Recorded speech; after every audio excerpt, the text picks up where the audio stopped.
約翰一書4章7至21節。親愛的弟兄啊，我們應當彼此相愛，因為愛是從神來的。凡有愛心的，都是由神而生，並且認識神。沒有愛心的，就不認識神，因為神就是愛。神差他獨生子到世間來，使我們藉着他得生。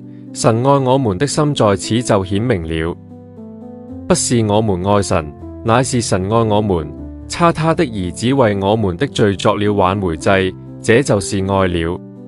親愛的弟兄啊，神既是這樣愛我們，我們也當彼此相愛。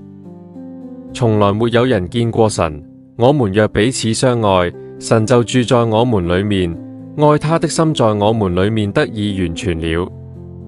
神將他的靈賜給我們，從此就知道我們是住在他裏面，他也住在我們裏面。父差子作世人的救主，這是我們所看見且作見證的。凡認耶穌為神兒子的，神就住在他裏面，他也住在神裏面。神愛我們的心，我們也知道也信。神就是愛，住在愛裏面的，就是住在神裏面，神也住在他裏面。這樣，愛在我們裏面得以完全，我們就可以在審判的日子坦然無懼。因為他如何，我們在這世上也如何。愛裏沒有懼怕，愛既完全，就把懼怕除去。因為懼怕裏含着刑罰，懼怕的人在愛裏未得完全。我們愛，因為神先愛我們。